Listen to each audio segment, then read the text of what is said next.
We are back with the Hearthstone Global Games, and we are moving on to Group C. Group C, obviously, is an entirely different group of countries competing. We're going to be bringing you Canada, Argentina, Brazil, and Mexico. What do you think of that selection, Derek?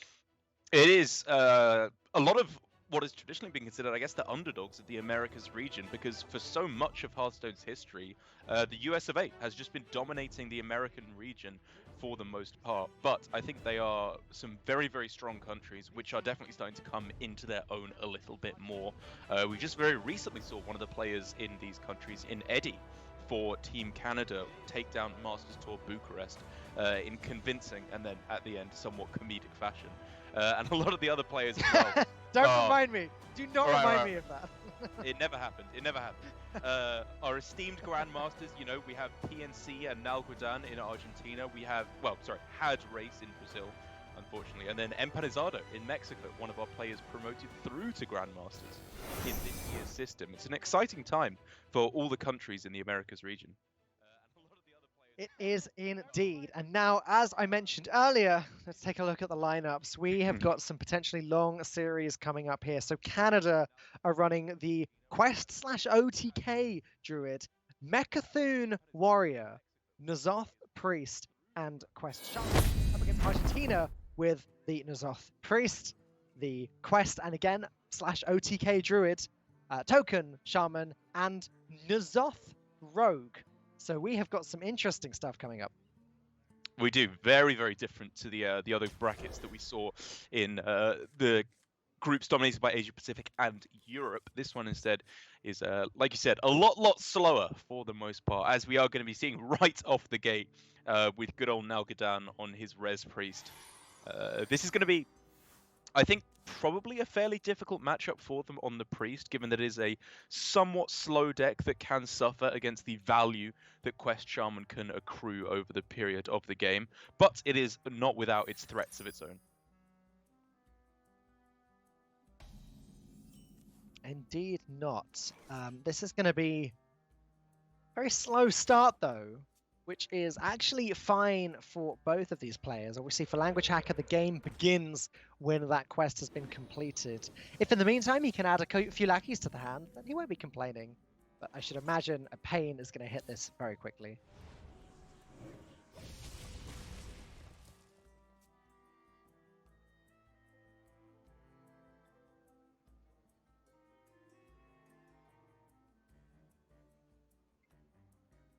Yeah, it's generally the prerogative of all the control decks of if you have early removal, be it Wrath, Shield, Slam, Power Word, Shadow Word, Pain, whatever it is, you kill the evil totem. It's just the highest priority target by miles.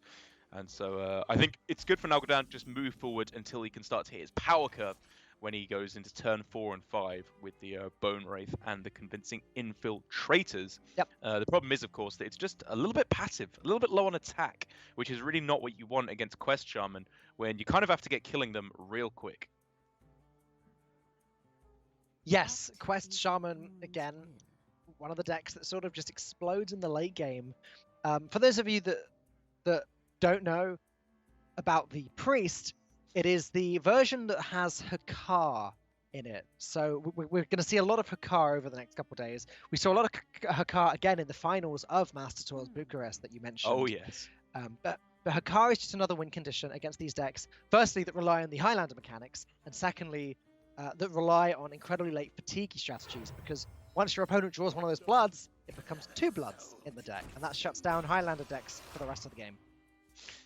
Does indeed. Also works beautifully with the Elysiana, which I haven't actually checked, but I assume, yeah, there we go, is in the Res Priest here for Nalgadan, which makes a lot of sense. You go with the already classic combo of Hakar to shuffle the blood in, and then Elysiana to replace your deck and make sure that you are not dying to the effect. What to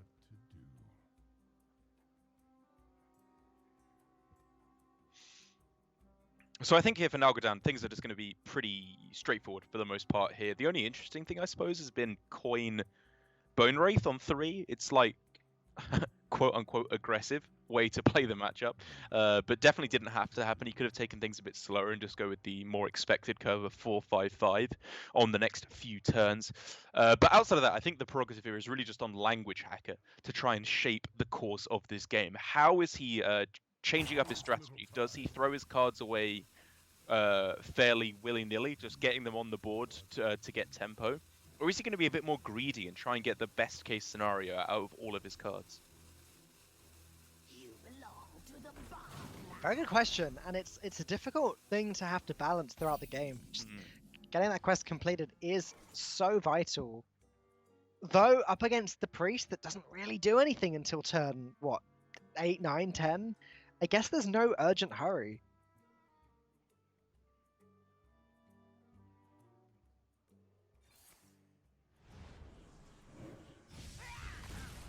From next turn, now Gudan can actually start playing some stuff, but it's nothing that's going to be killing Language Hacker immediately.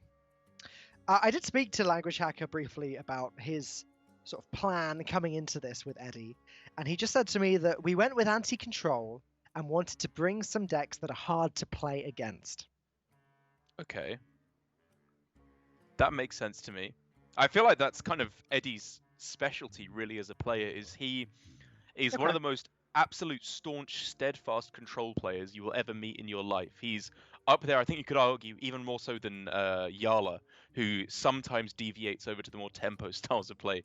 Eddie just plays these stupid control decks, and he's very, very good at it, as we found out in Masters Tour Bucharest. And honestly, I would have no idea how to play against him because I just don't face those decks on ladder because no one else is stupid enough to play them.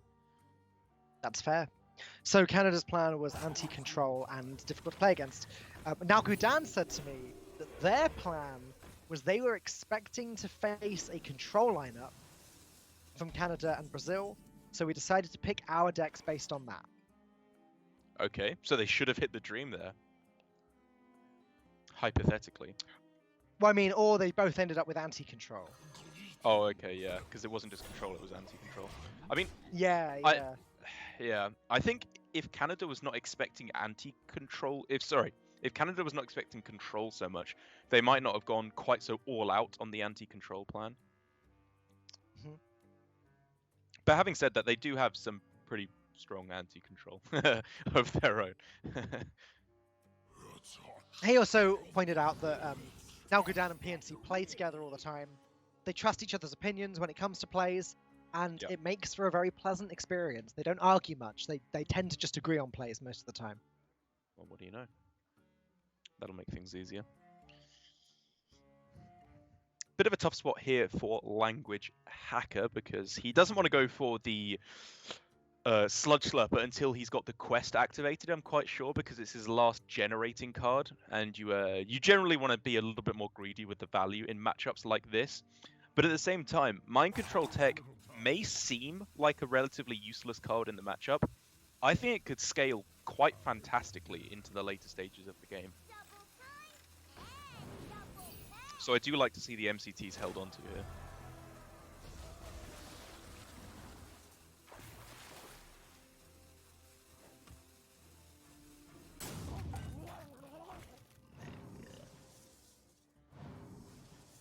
A little bit messy at the end there with letting the rope burn out. I'm pretty sure it wouldn't have shaken out exactly like that if they had had the full time to go for, but it's really not the end of the world. They got the important thing down, which is keep the Mind Control Techs in hand and get the double generation off the Sludge Slurper.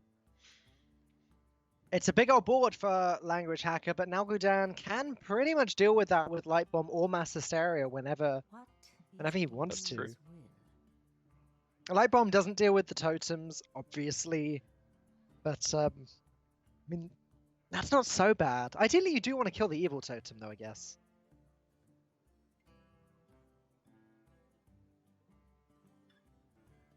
I wonder if Mass Hysteria is any better.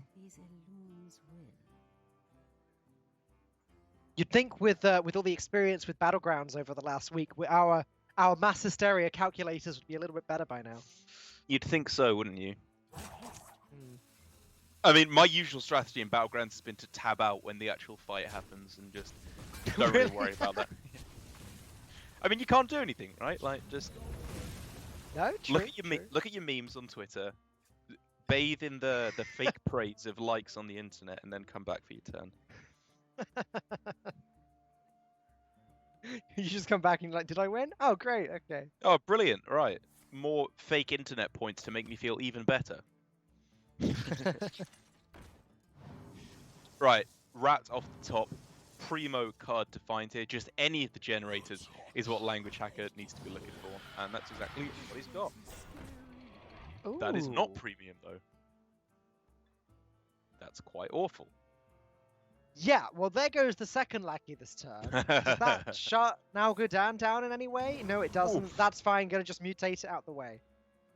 Okay, that went very quickly from terrible to amazing. Salet's Pride is Yeah. nuts. You take the card draw. Yes, I mean that can get like Novice Engineer, Sludge Slurper, Desert Hare. Oh, There's a hair. man, I want to play Salet's Pride in my Shaman. That's nuts. Well, you can't. You're not my real dad. That's true. You sound like my real dad right now. I actually missed that due to a little bit of internet lag, so I have no idea what you just said, but we'll move on. Rest assured, it was hilarious. I'm sure it was. I hope you like my invention. Okay, so for Language Hacker, at this point, we are looking at value for the rest of the game. Tick. Done.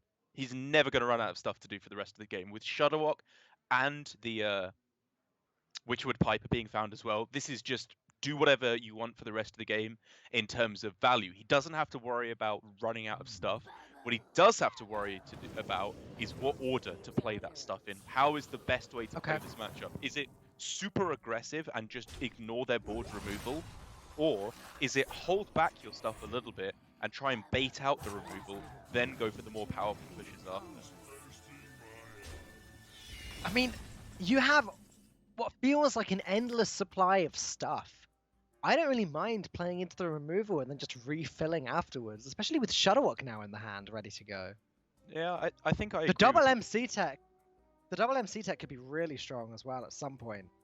Very It's true. somewhat difficult to play around that with this deck. Like at some point you play Cloning Gallery and you give your opponent 2 of the minions. Yeah, or even just Mass Resurrection is, unless you have a completely clear board, that at least plays into one MCT. That's true.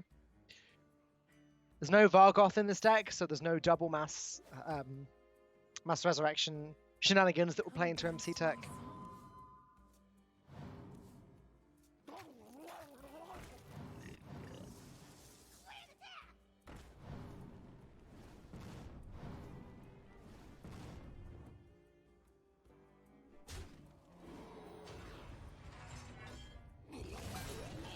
Zoth obviously also plays to the MC tech.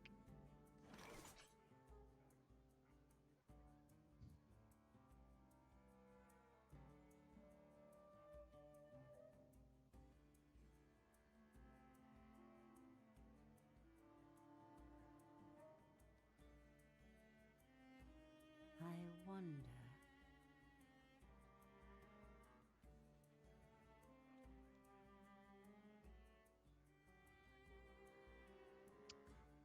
So I don't think there's any consideration in clearing this board. The question is, are we playing the mass res and bringing back the stuff that's died, the infiltrator, the bone wraith, etc., or is just a simple Kartut defender good enough this turn?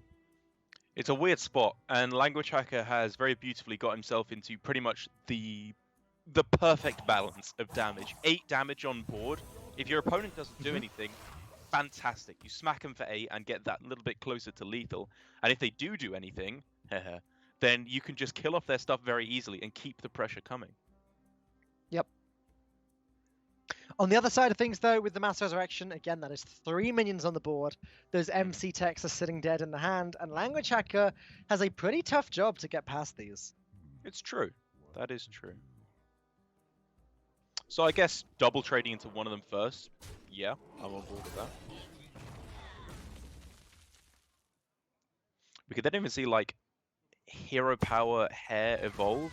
It's quite a lot of stuff committed to the board, but it does kind of It's demand also an answer. not though. Like It you're is also just not too fast. using up much to do this. It's Yeah, true. exactly. Like it's a lot on the board for very, very low cost. And armor. Wow. That'll do, pig. Wow.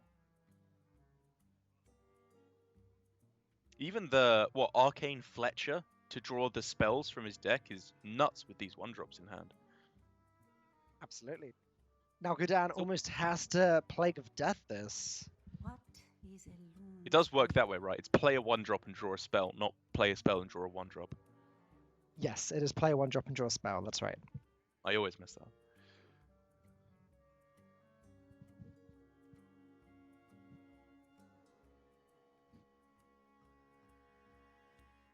What is Elun's will? So yeah, very powerful indeed for Language Checker now. Now Gudan just needs to decide whether a Mass Hysteria is a clear-cut enough way of dealing with this board, or whether it has to be Plague of Death. Does the Armet make Mass Hysteria a little tricky? I think it does. I think Plague of Death is just the safest way to get rid of it. I stand corrected though. Hacker going with the Hysteria. Let's see how this one goes down. Going for it. First things first, minions smack each other.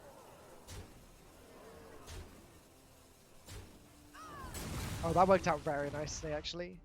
Yeah, that's definitely good enough, I'd say. Yeah.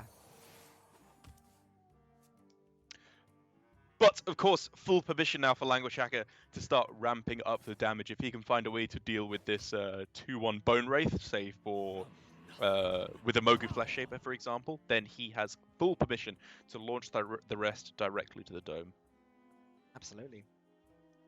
Probably like the Big Bad Voodoo here, because it has very nice synergy with Mogu Flesh Shaper, or really any of the understated minions that he has in hand. But instead, he's saying, you know what? I could mess around with more, big minions and all that stuff, or I could just smack him in the face, which I can respect as well. Earthshock incredibly helpful. Even if not for this Bone Wraith now, like there's a lot of death battles in Nalgudan's deck. And shutting one of those down at one point, shutting down a Cartoon, anything like that will be fantastic. That was Octosari for a second there. That was Octosari. That could have been the nightmare scenario, but thankfully we're all right. We're all good.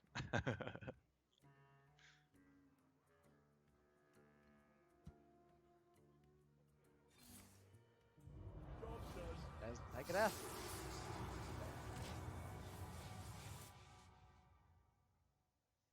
Right, start again. Let's go round 2 here for Language Hacker to try and make a board. No evolve available this time. So Yeah. it would have to just be Mogu without... Mogu Desert Hair without the evolve, which is kind of awkward. Lackeys can be generated though. I mean, I guess you just play everything and then eventually play Shadow Walk and get a full hand again and then play everything again. That's probably the long-term plan. I was wondering if it's ever Shadow Walk on this turn. Like, you don't draw too many cards. I guess you may still overdraw. Sure, this is fine. Because, like, Shadow Walk does a crazy amount of stuff no matter what. I guess you want to be even that little bit greedier. That is absurd, though. Evolve and mutate! Do you even take the mutate, or is it... Yeah, okay. Because I could have sold the Murloc for a second. The Soul couldn't be played on the same turn, so I think I like this.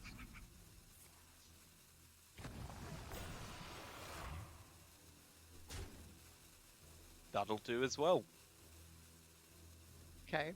The 3/10 doesn't do much. It gets shuffled into the deck at the end of Nalgudan's turn. Yeah, it's at least a road bump for Ziliax to make it a little bit harder to clear the board. Sure. And actually, how does Nalgudan clear this board? I think the answer is he doesn't. Yep. I wonder.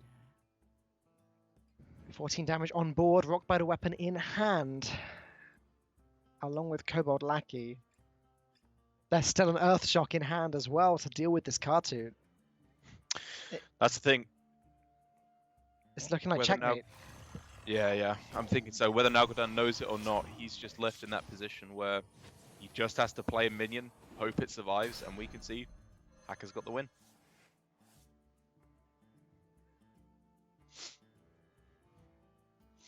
This is a matchup you may be getting to see a little bit more in the future as well. This is not the last time that Language Hacker and Nalgadan will be facing off against each other, with Hacker's recent promotion up to Hearthstone Grand Masters. You'll be seeing him next year competing a fair bit.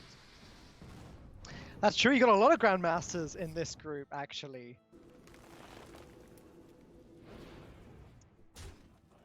Wait a second. The lackey was given poisonous. Why didn't it kill Nalgadan straight away? Ha ha ha. Ha ha ha. Anyways, big congratulations for Canada taking first game of the series with the Shaman. But now things are going to start to slow down because, again, Canada's warrior is the Mechathune warrior. The druid is Quest Druid with OTK and infinite shenanigans going on up against Argentina, who already have the slow deck in the Resurrect Priest, but they also have N'Zoth Rogue and their very own Quest OTK druid. So the rest of the series is going to be pretty interesting, to say the least. It's true, but I think the Mechathune warrior might be a saving grace, at least compared to regular control warrior, because it is a very unique build of the deck that I haven't seen before, with Overlord's Whip, the 3-mana 2/4 weapon that says whenever you play a minion, deal a damage to it, and a lot of synergy with that. We're of course looking at Acolyte of Pain as the obvious standout card, but also Voodoo Doll for a little bit of extra removal. This is a very unique take on the deck, and in addition to the double battle rage as well, this is a hyper fast cycling deck. So the win condition, for anyone that isn't aware of how Mechathune Warrior works, it's been a while since we've seen Mechathune actually, True. is you draw all of your cards, you play the Mechathune, and then you play, I guess it's double Whirlwind in this. Wait, hang on, no, I'm missing it here. Where's the, there's no Malagos. This is a very different Mechathune Warrior. Yeah, there's no Undertaker. I'm thinking it's like either the Shield Slam version of the deck, because, you know, if you're in the super control matchups when you have Emperor Thaurissan, you can save stupid stuff like, you know, Eternium Rover, Whirlwind, all that good stuff. That's true. Okay, so yeah, you play the Mechathune, you Shield Slam it. It's Voodoo Doll. It's Voodoo Doll is the combo at the end. But yeah, that's to be too killed off, expensive. because you can reduce the, you can have a Galvanizer, so you can reduce the Mechathune down to 8, Voodoo Doll down to 2, and then you can just go Mechathune Voodoo Doll with a whip in hand. I think that's my best guess at the combo. That makes sense. That makes sense. Yeah, there we go. Yeah. Sossel's just angrily messaging us. You play a doll with whip equip. There we go. Got it eventually. Got angrily messaging us. I mean, it's a safe assumption. This is apparently the deck, according to Mr. Simon Lodge, which honestly I've never actually seen. So I'm excited to see how it works. Me too. Me too. I would be lying if I said I'd seen it as well, but we'll see how it goes. The downside, the very obvious elephant in the room, which I should point out, is that the priest deck does run Hakar. And the moment Hakar is played and that blood is shuffled into the deck, Mechathune just loses. Yes, I think you are correct. It is impossible to discard those bloods. Your deck will forever have bloods in unless you somehow draw it with a full hand, and that's just not a realistic thing to expect to happen. I mean, it is something you can go towards if they do manage to hit the Hakar, but I agree. If Hakar does come down, we are looking at a very, very high chance of Nalgadan winning the game. Which is one of the main reasons why I think Mechathune decks have been put by the wayside quite heavily in this meta game. I know that Rivius was a player in APAC Grandmasters who was sticking by his Mechathune Warlock quite strongly, and he had mixed results. It was not especially good or especially bad, I think. I wonder.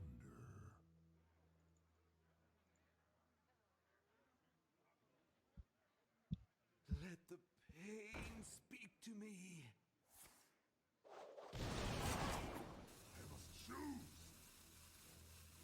like you said, this deck is just so full of cycle, though. The language hacker getting there before the Hakar gets played is the game plan.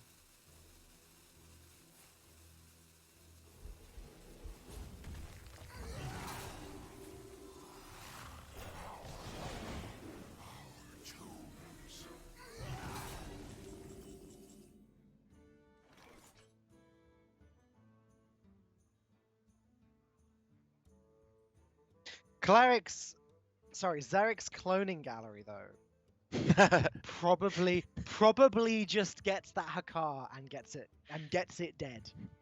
Dude, I don't want Zarek's cloning gallery. I want to have a go on Cleric's zoning gallery. That sounds much more appealing.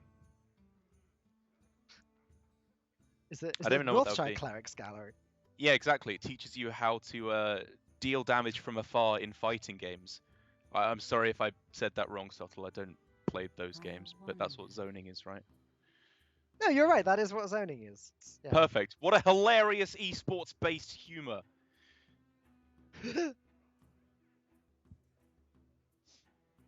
Right, well, Nagodan here clearly was thinking at first, tempo, get this down to start winning the game quicker, which at first instinct seems correct. You know, in this matchup, I think you do want to be the aggressor for the most part, because although you are very likely to hit the Hakar with the Zarek's cloning gallery, you may as well just keep up the aggression first and then deal with all the nonsense after. Yeah, I mean, we're saying very likely, but let's just do a little count of how many minions there are in the deck. There's one Bone Wraith, which has clearly already been played, one Psychopomp already been played. There's the two Convincing Infiltrators, which are both in the deck. There's the Ziliax that's in the deck. There's the Thorosant that's in the deck. There's two Cartute Defenders. All right, that's 5. Katrina is 6. Rag is in the hand. Elysiana's in the deck, 7. And Nozos in the hand, so 8. There's 8 minions in the deck. So as long as Nagodan doesn't lose the 1 in 8, then he will get the Hakar when he plays Cloning Gallery and will just win, in theory. I concur. And the stupid thing is that you may not even need to see the Hakar this game, just because the amount of pressure that's coming out from his hand anyway. Hacker has answers, but he only has so many, and eventually Nagodan's just going to overwhelm him. That's true. I mean, this into Mass Resurrection, into Hacker clearing the board again, and then playing Cloning Gallery seems like a pretty good plan.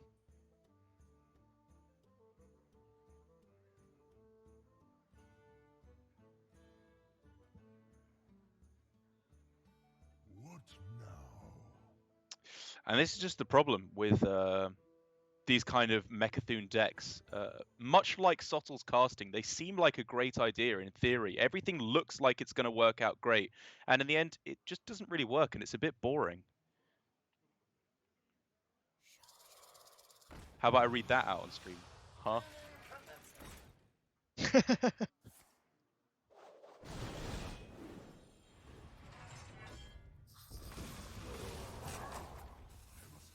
But until then, I definitely agree. Turboing through your deck is the name of the game here for Language Hacker. To try and get through to his win condition as quick as possible. Him and Eddie both are going to be 100% aware that this is a long shot, and the Hakar will likely just shut them down.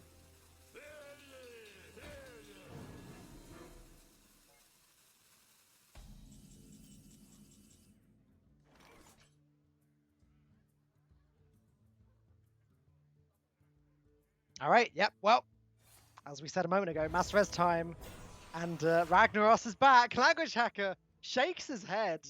I'm not happy about this one at all. Oh my god. It's only when you watch Res Priest for a bit that you realize that this whole time Psychobomb has just been toying with us. Like, resing Clerics and Tolvirs and injured Blade Masters was nothing.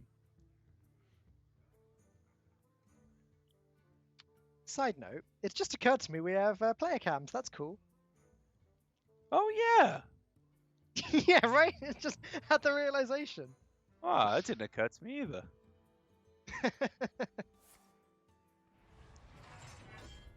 Wow.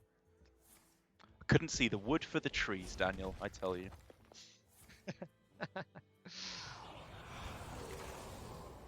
Take a breath. Now Gdan with 5 spaces on the board. Is it Zerek's time? It's kind of risky now. Like, there's definitely not a guaranteed Hakar. Is there not? But well, there were 8 minions when I counted previously, and there's 2 clogging up the board right now. Okay. So, I trust you. like, it's very likely. Don't get me wrong. It's just not guaranteed. The card 2 has been drawn since then. So 7 minions in the deck, 5 spaces on the board. Yeah, so the problem is, like, it seems crazy counterintuitive, but doing something, I'm not saying this is the play, but something like just Plague of Death on this board is something to consider, just because Hacker's not going to clear this board. He is going to happily tank the 6 damage every turn and probably win the game, if that happens, because he's got Ziliax to stall things out, he'll just leave things in there. Nalg'Dan needs to proactively generate this Hakar, so maybe Plague of Deathing his own minion, his own board here, which is a useless card in the matchup, is the way to go. Oh, he's not going with it. He just plays the Cunning Gallery and does get the Hakar. Okay. Yeah, that's the one. That's what he needed. Yeah, so Elysiana didn't get summoned, for example, and it could have been summoned in space of the Hakar, so it wasn't guaranteed, but it was very likely. And now it doesn't look like Hack has any way to get rid of that. I mean, Zephyrus is very unlikely to give Hacker a master spell, and even if it did, then Nalg'Dan's board would be big enough to just kill him.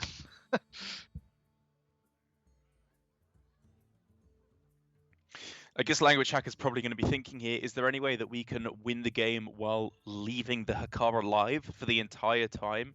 That seems impossible. I'm not even going to say unlikely. Like, you just cannot do that, especially given that Nalg'Dan can just Shadow Earth Pain or Penance or anything like that to be able to clear it off. And after that point, it's just looking pretty grim for Language Hacker.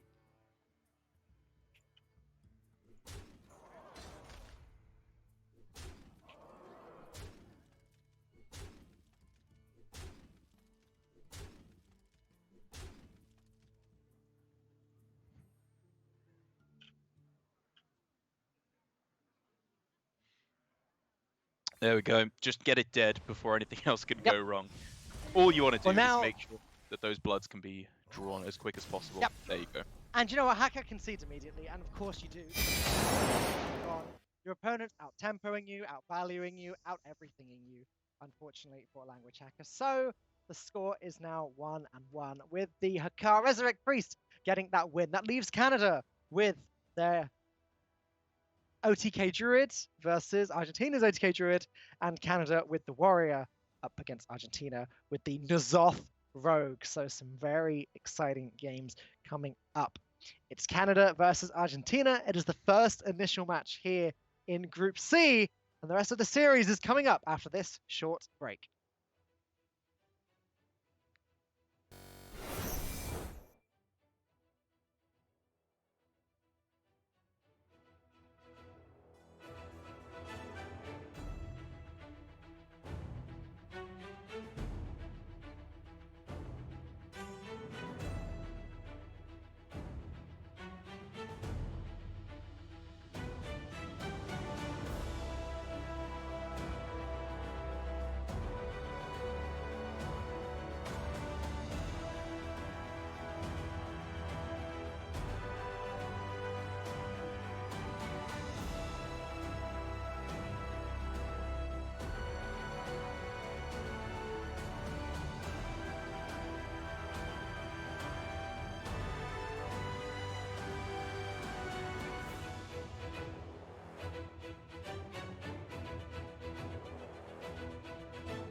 Welcome back to the Hearthstone Global Games 2019, where it is Canada up against Argentina. And Derek, I've just had a little hint telling me that this next game is going to be a nice, long, classic Hearthstone Global Games sized game. So looking forward to this one. I think you're right. First of all, I just want to know, how obvious was it on a scale from 1 to 10 that I was completely unprepared for the jump back from the break there? It was about a 7 out of 10 on the obvious scale, I think. That's But, good. That not is too bad. better than I was Yeah. expecting. Yeah, good job picking up the slack there. But like you said, Just hear we my are voice and then look up. I think you're right. Pretty much. I'm not going to lie to you. That is literally exactly what happened. But like you said, it is a bit of a long one here. Very long matchup, as we saw a lot in the finals. Bucharest, due to Eddie, the player who's playing behind the scenes for Team Canada here, with Language Hacker taking front and center again. But it is going to be a bit of a weird matchup, as this looks at the moment like a very standard tempo rogue, but I believe that it is not quite that. No, it's not. And that is the reason that it's going to be a long game. It's actually N'Zoth Rogue, which is a deck that I've not seen much in competitive Hearthstone at all, but it is a deck that I've played with a little bit. And the idea of N'Zoth Rogue is you wait until you've played some Kartoots, played some Death Rattles, etc. You play N'Zoth, and then you Shadow Step it. And then you wait a little bit longer, and then you play N'Zoth again, and then cast Togwaggle Scheme, which ideally will shuffle something like 15 N'Zoths into the deck. And then you just win. Because every single turn, you play a N'Zoth, and then you draw another N'Zoth, and you play it. Ah! Yes. Agreed. Do you remember back in the day in Hearthstone when a powerful thing to do was 4-5 worth of stats on turn 4? And that was like, whoa! Imagine that. Good old Or dare I say, Chillwind, a yeah. turn earlier with Wild Growth. Whew. Absolutely nutty. And now it's 15 old gods into your deck to extend the period of the game as long as you could possibly want.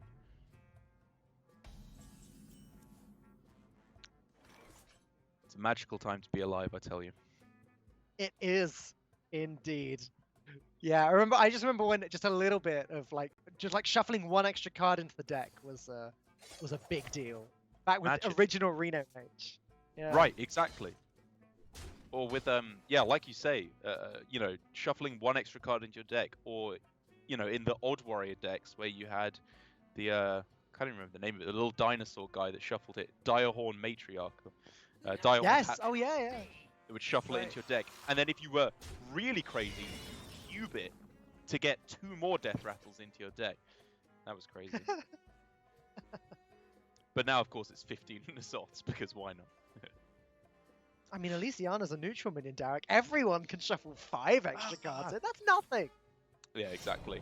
But the I suppose the thing to be said here is that this is, again, not classic Control Warrior either. It is the Mecha'thun Warrior that we saw in the last game from Language Hacker, which will function very differently in this matchup because there's no Hakar. Nalgodan does not have that ultimate win condition to just shut Language Hacker out of the game 100%. He's going to be relying on pressure. Pressure will be coming for a long time because he has, like you said, all those N'Zoths, a ridiculous amount of value over the course of the game. But he does have to get there before a certain point. Nalgodan is undeniably the aggressor in the matchup. Which is a really sad thing to say about a N'Zoth Rogue. The one good thing that's going for Language Hacker this game is that there's no Hakar in this N'Zoth Rogue. So at the very least, Nalgodan cannot shut down Language Hacker's win condition this time. Yes, that is correct. So far as I can tell. I mean, obviously, that's not exactly true because we could see Togwaggle into Crown into 2 Hakars. Well, yes, we could, or But- you know, the golden monkey into There we go. Hakars. Like it's, I agree, while it's possible, it is unlikely that will happen. Obviously, Thorisan unplayable at the moment because we're using that to achieve the win condition, which means the Voodoo Doll and the Mechathune have to be hit by the Thorisan. I wonder.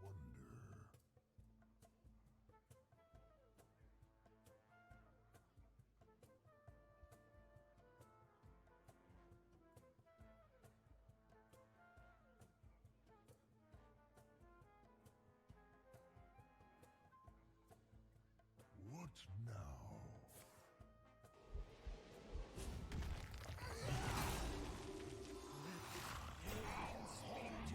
Our tombs.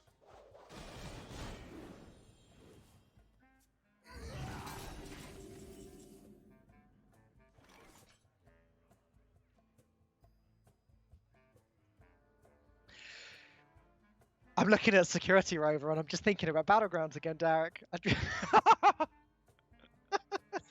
All right, okay. Let's play a game. Over the course of this incredibly long match, we're gonna play how many stars would it cost in Battlegrounds, right? Okay, I'm down. Okay. Spirit of the Shark. That's an interesting one to start things off. Oh, it's just better than Bran, isn't it? Just better than It's- Bran. No, it's worse Less than stats? Bran. Stealth doesn't matter, so yeah, it's Yeah. worse than Bran. But it costs the same as Bran, right? It's five stars. We're going for 5 stars 5 for stars. Spirit of the Shark. Same as Bran, yeah. All right. And that's the correct answer. Congratulations. You're up to 100 Yay! Does it get added into the game as a 5-star card? Is that the prize? No. Oh. Okay. You get 500 Derek points, which are exchangeable for literally nothing. Oh. Oh, that's a shame. Well, there we go. Blink Fox okay. coming down, bit of value to get things rolling, and a couple of good cards are generated. Yep. I mean, Armorsmith is probably irrelevant in this matchup, actually, because the win condition is the Mechathune, but Yeah. heck, I guess it's a 1/4.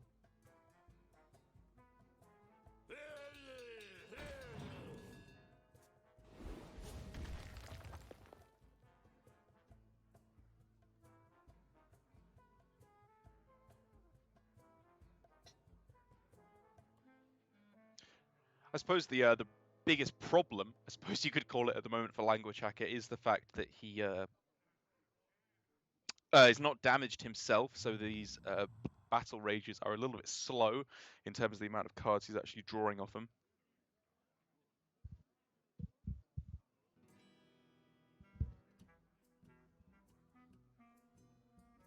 I must choose.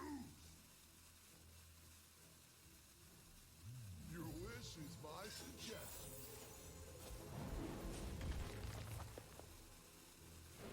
I mean, sure, why not? Yeah. Yeah. You don't need the perfect card from Zephyrus, you just need a card. That's fine. This is the bootleg Zephyrus that offers you the perfect card around the back of school.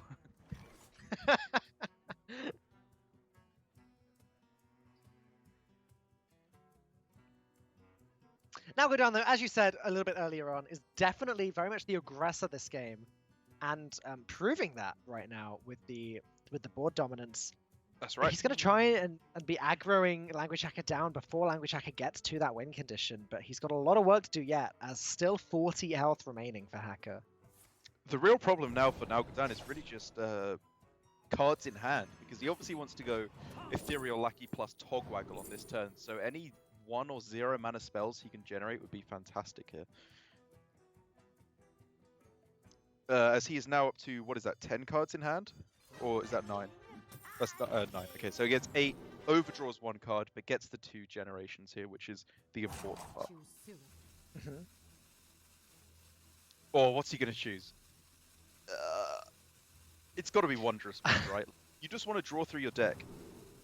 Well, he gets 2 choices, so taking the crown once makes sense. Yeah, but yeah. the wand as the second one is fine.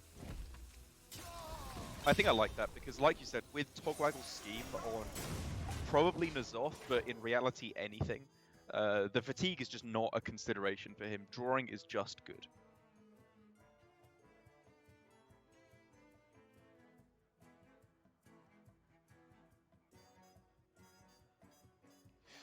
All right, next up on how many stars would it cost? Armor Smith. I think that's quite a hard one. I mean, so Armor Smith is broken as heck, right? Right, it's really good.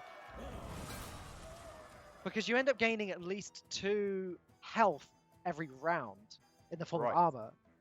That's got to be a 6-star card. That's got to be a 6-star card, right? Like, health would be broken if you could just get...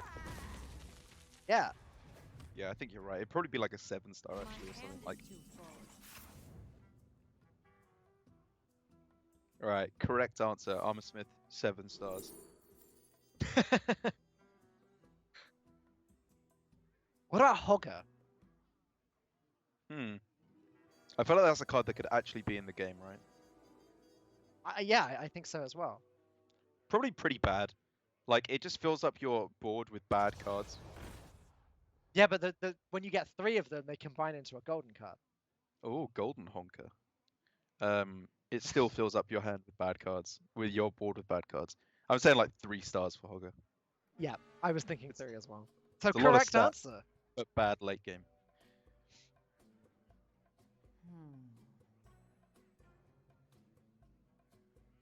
Hope you're listening, Battlegrounds team. This is some free counselling you're getting here, alright? The next one's going to cost you. Warsong Commander, yeah, no stars. 0. Alright, getting in that head crack value, it begins. Turn after turn now, the infinite value from head crack will surely win the game for Nalgodan. It's just a more expensive steady shot. Fantastic. It's really annoying because if this was just regular Control Warrior, the head crack would be absurd to get, to get all the chip damage through. But the game's probably just going to be over if that actually happens. Yeah, you'd expect so. We would expect so. Language Hacker Hacker getting through that deck. Yeah, like 17 cards I think he's giving, 17 armor he's giving here, but it just does not matter one bit. 11 cards left in Language Hacker's deck, 16 for Nalgudan. So Language Hacker... The issue Language Hacker has is he doesn't really have any cycle in his hand. That's right. Ooh. That's a spicy card. We could see a very, very large Edward coming down now. That's a Lorinda wand, that is.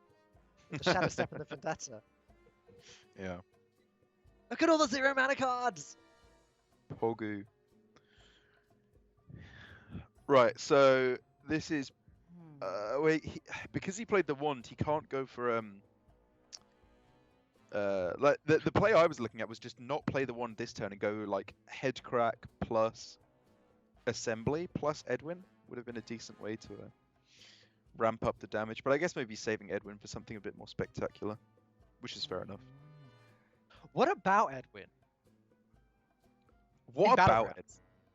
Oh, in Battleground. Because you'd have to Huh. play several cards from your hand for it to be good, and that's difficult to do in Battlegrounds. Or can you imagine the kind of dancing Daryl turns you could have with Edwin on the other side of the board? Like you just buy and sell like 6 cards, turn it into a 10-10 or something, and then buy it and play it, and it'd be like a 24-24 or something. Yeah. Or, I think or, Edwin or would like have playing to it with be 5 Mukla. stars.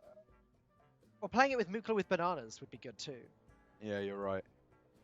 Yeah, like 5 you could do stars? busted I'd stuff say with Edwin. 4. It would have to be really. Well, think the 5 thing is, it's not good until the late game, right? But it could be so busted. Because- that'd be good. Because having cards in your hand is expensive. That's true. That's true. Yeah, maybe 4 stars. Maybe 4 stars.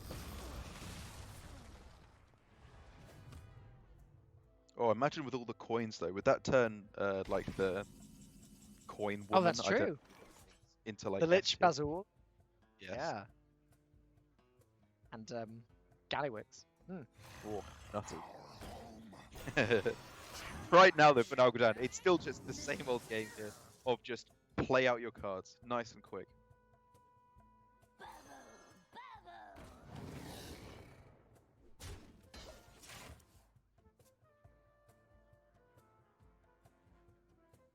Okay, Language Hacker picked up some Cycle, but doesn't really have anything to combo it with.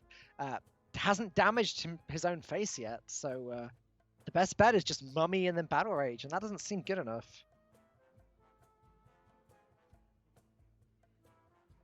What now?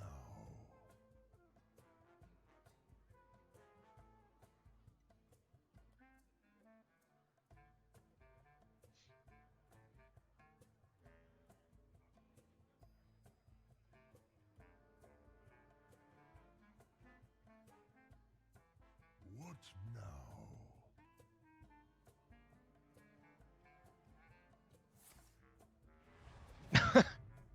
Is that it? Is that the turn? Oh no, okay, he is playing a card. I was starting to think after all of that, is that really the turn?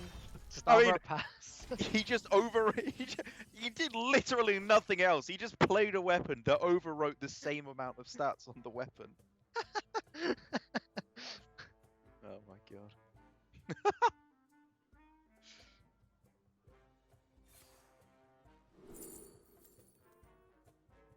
Ooh. Probably longbow, just because it's the biggest thing. You don't want to summon a copy of your totems? I'm tempted. Yeah, the longbow is far and away the best one there. As long as Nalgudon can afford to spend the mana to play it.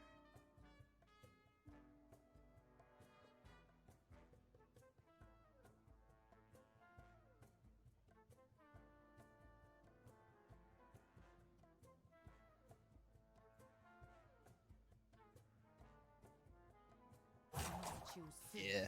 Get it. Smack him.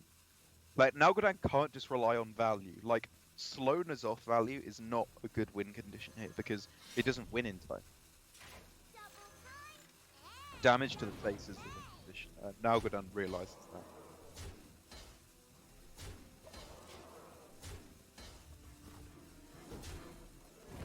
Got to deal quite a bit more damage than that, though, and relatively quickly. Although Language Hacker does not...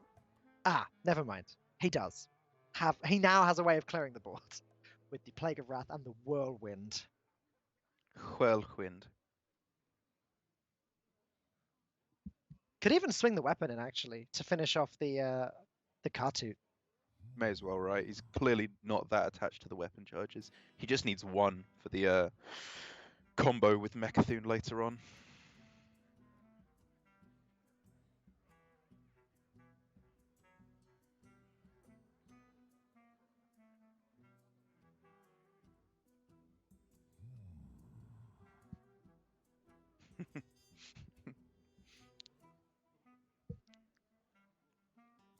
Alright, okay. A slight rules change on how much would it cost in Battlegrounds. MCT.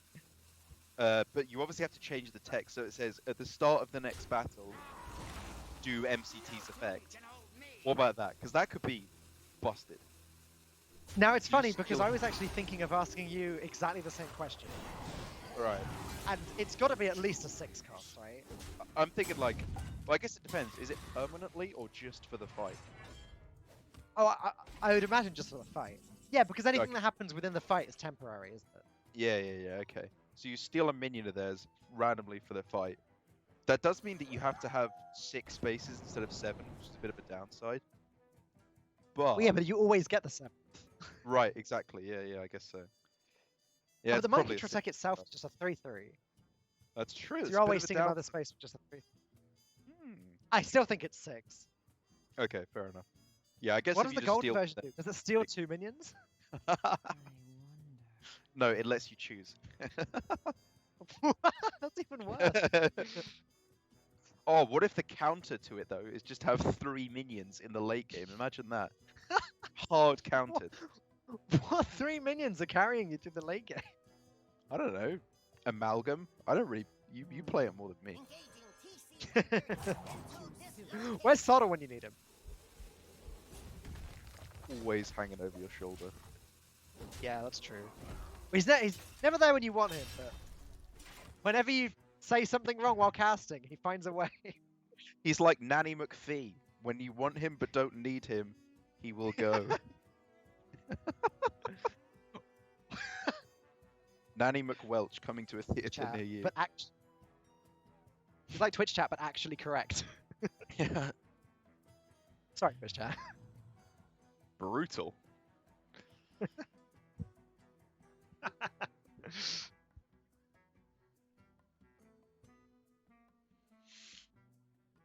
the pain speak to me.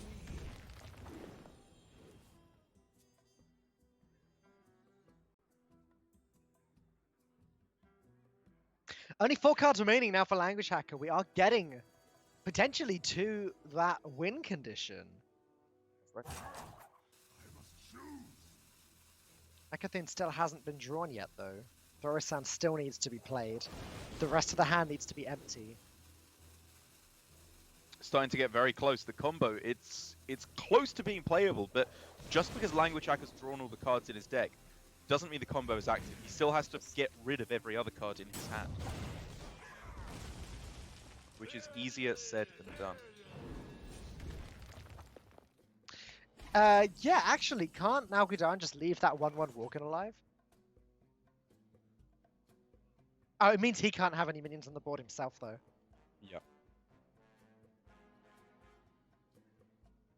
It's kind of a consideration, I guess, but I think if he figures out Language Hacker's hand, he'll realize it's just not really feasible Uh-huh.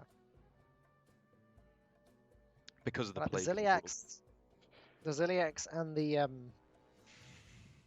Galvanizer both need to be dealt with too. But yeah, like you said, Brawl should do the job mostly. And Plague. I wonder. Oh, and Plague always does it as well because of the weapon. It's damaging everything. That's right. Apart from Ziliax, which has Divine Shield. Well, even then, you can But play it the can rush Galvanizer it. first. Sure. Yeah, well, you can play the that's Galvanizer first, magnetize the Ziliax onto it, and it's damaged. Good point. I'm almost out of time. But the main thing before Language Hacker needs to start faffing about with all that nonsense is not dying, which may be easier said than done. When Nalgudan has still the head crack coming in turn after turn after turn. He must have netted so much damage at this point. And the Mortal Strike as well. So 4 more damage to face is a lot.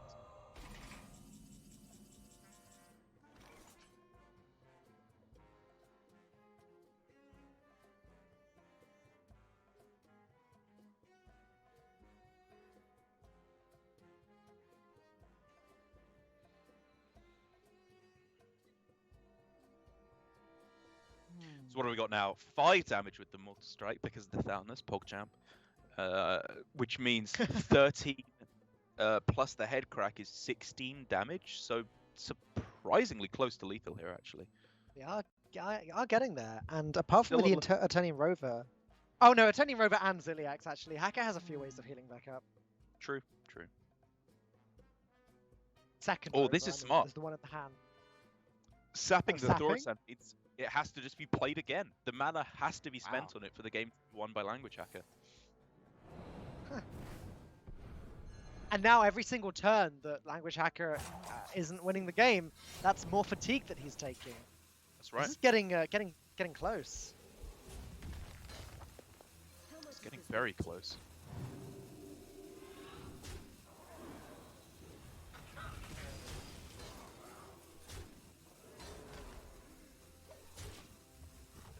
All of it directly to the dome. Smorg clap coming in from Nalgudan, and I think it's exactly right. Language Hacker, his biggest weakness is the fact that he just cannot play these cards before he dies. Yep. Plague plus Thorsan is, I guess, his best shot. It is, but it does mean he cannot play to kill off his own minions later. Yeah. He can play them all into a brawl. He can do that next turn, in fact, right? He can play everything into brawl next turn. And then just win the game the turn after. Right, I like it.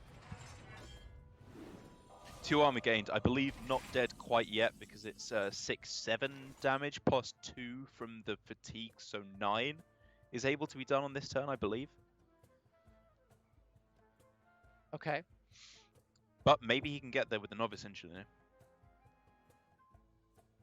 On the other side of things, Language Hacker is going to need to use that Ziliax with the 1/2 essentially to guarantee that health gain. That's the only way he's going to survive.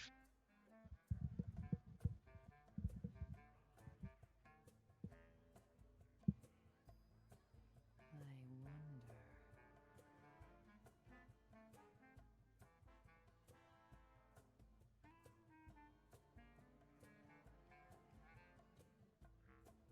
This is really complicated now, because Nalgadan I think is looking pretty favoured from here, but it could all go wrong if he doesn't deal with that Ziliax. Well, now the issue is for Language Hacker, he's got nothing to magnetize the Ziliax onto, so he cannot gain health from it immediately. Right. Yes, you're correct. Oof. So now, 3 damage from fatigue. Sorry, 2 damage now, 3 damage next turn.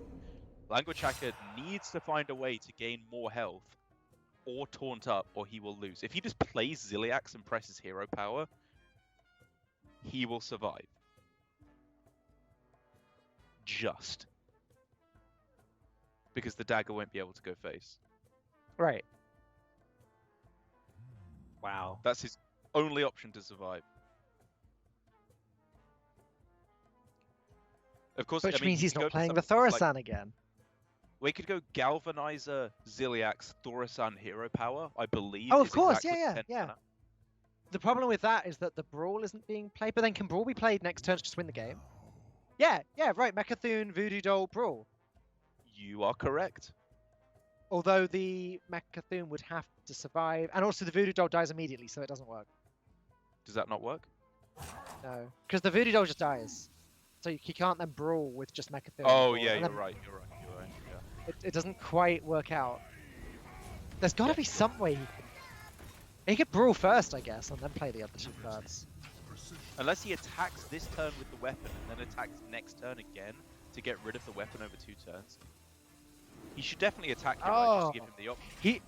I agree. He should have attacked that turn just in case that became a thing. Because then it's just a 50-50 to win. If the Mechathune wins the Brawl, it dies, and then and then he wins. I agree. That was definitely an attack on that turn with the weapon. Regardless, though, Brawl and then the Voodoo Doll and the Mechathune, or Mechathune first, then the Voodoo Doll, will actually just win the game next turn. So it looks like, Okay. depending on what Well- Nalgadan gets now. That's the thing, is That that would would not work if there are enough minions in play to play the Brawl first. Yeah, it's true. There has to be 2 minions in play, right? Yeah. Yes, or it's not playable.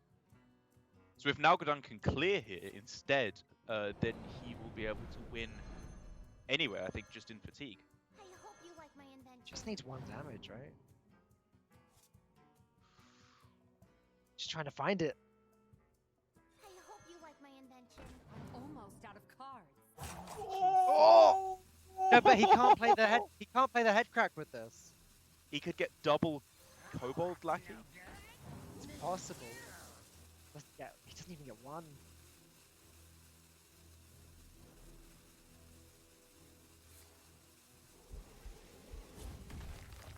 And that, This is staggeringly close. I believe, is that. Actually, Well, no, no. it's If not. the Galvanizer or the Thorasan win the Brawl, then it's not over. But no, even if the 1/4 survives, so the 1/1 has to win the Brawl, so he should trade into the 1/4 first, Why can't the 1/4 win? because he can't kill it off then, right? Oh no, wait, He it doesn't doesn't matter. need It to doesn't kill matter. It's on his side. Yeah. Sorry, yeah, sorry. You're correct. It's just So a it's just a 50-50 straight- to win the game right now.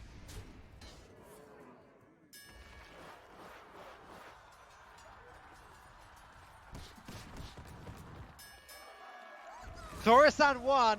Language Hacker, not happy about that. Not 1 bit. That's just game.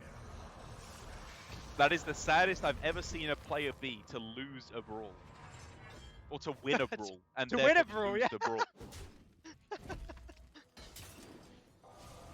Oh man. A brutally close game there at the end. And I wonder if there was anything Language Hacker could have done to improve his chances there. I think he had the right idea of it for the most part. It was really just like going back a few turns where we're wondering about maybe should have drawn one less card or something crazy like that. Wow. And there is the game. Now Gudan takes the win with the N'Zoth Rogue. Not that we saw N'Zoth do anything, or Yeah, Toglan it's was true. doing any of that. It was just But there you small go. crow. Let's take the second win of the series. That leaves Argentina with only their Druid remaining up against Canada, who still have that Mechathun warrior, but also their very own Druid. And as I've said a few times before, these Druids, they are the OTK build. Both run, if I'm not mistaken, both run bees along with a lead white. And yeah, it is going to be the Druid mirror now. So for a quick rundown of how the OTK combo works, you have to have bees. So wait, are you going to cut me off there? Is there? Yeah, sorry, I was just going to correct you. One of the players runs Floop Glorious Gloop in Canada. Argentina does not. So Canada Okay. have the OTA, Argentina don't. Right, sorry. It's in a future series that both players have the yeah. So the OTK is you have to have bees, swipe, innovate, floop, Elise, and gloop all in the hand. You Elise so that you've got 2 copies of bees, swipe, innovate, floop, and gloop. You play both floops, glorious gloops, so that you gain 2 mana crystals whenever something dies. You play bees to gain 8 mana. You play floop as a second Elise, basically over and over again, while using the innovates and the swipes to deal damage to your opponent. And it is infinite. The only thing that stops you from dealing damage, as long as you do everything correctly, is the rope. That's right. It is a very stupid Rube Goldberg machine of a Hearthstone turn. But like Falk said, if you do everything correctly and have enough time, you do have infinite damage. But it's called APM Druid for a reason. You do not have infinite damage because you don't have infinite time. The way it works, if done like perfectly, is you end up with a hand that is 4 innovates, 2 swipes, 2 copies of floop, which are both Elises, essentially, and 2 copies of bees, and you just cycle playing all of those over and over again. Right. Jewels of the sun.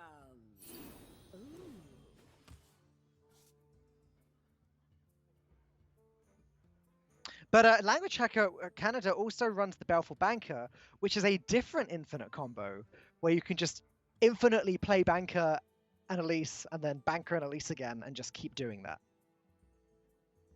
Right, and that is fatigue forever. Yeah, that is a different kind of infinity. It's like when you watch those stupid maths videos on YouTube where it doesn't actually make sense, but it's 3 in the morning, so nothing really makes sense anymore. Where they talk about different kinds of infinity, and there's like bigger ones and smaller ones, and I'm just like, I mean, it's all infinite. But anyway, it's just like the infinite damage with the Floop's Glorious Gloop Canada combo is infinite damage OTK. Nalgardans is not an OTK, it's just extend into the late game forever. Well, they both... Hang on. Okay, yeah, so Canada actually runs both different infinite combos, and Nalgardans, I believe, runs neither of them. Nalgardans is just a basic quest druid, doing basic quest druid things. They just happen to have a copy of bees, which threw me off. Right.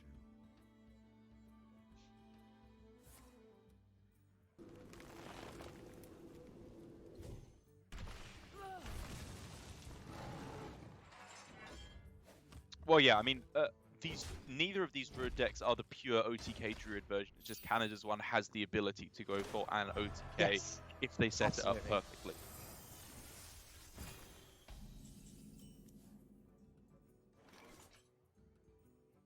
Which is relevant in certain matchups, not necessarily this one. But worth having a little chat about it anyway. Little natter. Something to fill the time until we eventually pass away. Anyway, back to Hearthstone.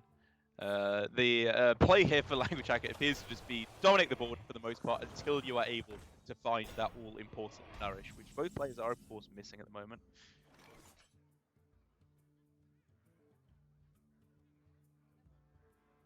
Which is like oftentimes the difference maker between winning and losing. Mm-hmm. Power takes many I'd also like to take this opportunity to thank Nalgudan. If I ever make partner on Twitch, I now have my first emote ready to go. It's Derek now double right there.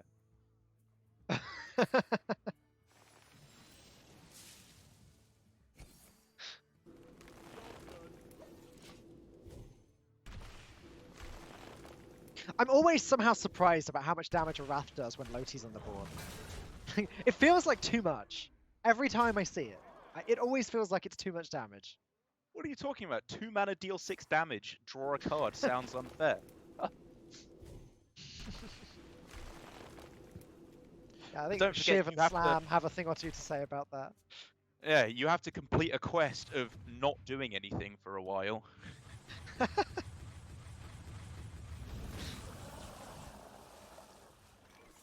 AFK would be really good at that quest. True.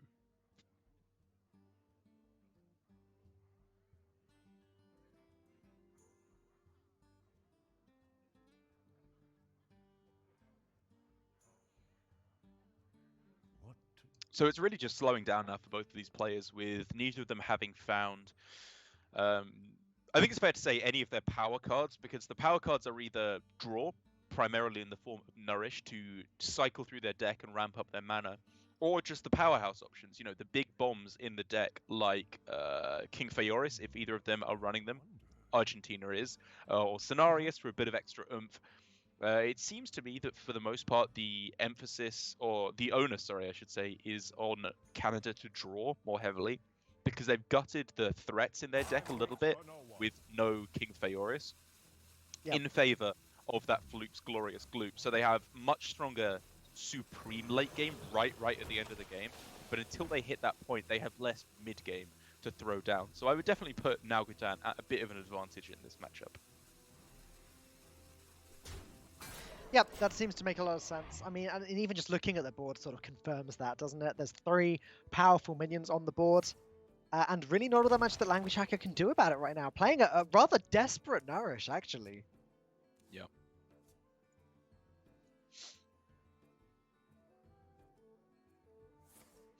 It is, it's desperate, but it is still pretty much exactly the card he wanted to find to have any real shot of winning this matchup. Because even ignoring the King Feoris that could come down later on, we can quite clearly see Nalgudan is just beating up Language Hacker. Yep. Oh, he's really beating him up. As in, he's just won the game with 10 extra damage from hand. Yep, that does look like it's pretty lethal. Oh no, sorry. Oh wait, not quite, One not quite, damage on because lethal. see, Swipe doesn't get the double buff that Wrath does.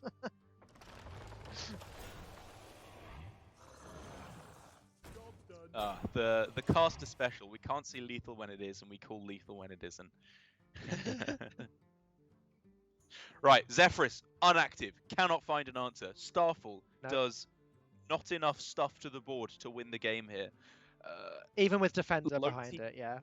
Yeah, Loti plus Starfall. I think even then we're not looking at quite enough to get the job done. Well, we've got potentially Loti, Starfall, Wrath, Defender.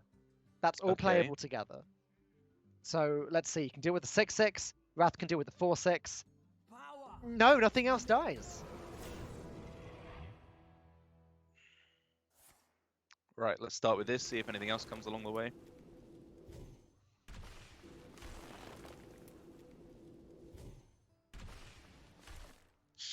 I think he can keep himself alive on board, although that's not Wait. all too much to write Oh. home about. That Floop is 1 mana too expensive. Well, he could go Floop, trade the Loti in. Oh yeah, that's good. Floop, trade Loti, then play Starfall. But he can't actually do anything with that mana. He only kills 1 more minion afterwards. It's just, it doesn't do anything, yeah.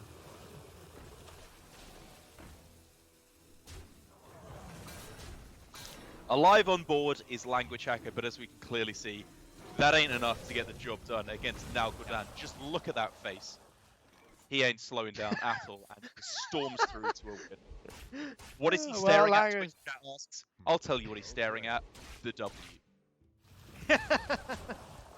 Language Hacker on the other side of things, not seeming too happy. That is a 3 and where Argentina do take where they will be moving on to the winners bracket in Group C alongside whoever wins the other initial match. But for Canada, they are going to be facing the loser of the next match, and the loser of that series will be eliminated from the Hearthstone Global Games already. Not a good start. Yeah, it's a brutal way to go, but we got to move on here in the global games. No time to cry for those people out. We just got to celebrate the winners in the coming weeks. It is just all action all the time. Pew, pew, pew. Pew, pew, pew, indeed. We have two more teams coming at you from Group C. It's going to be Mexico versus Brazil after this short break.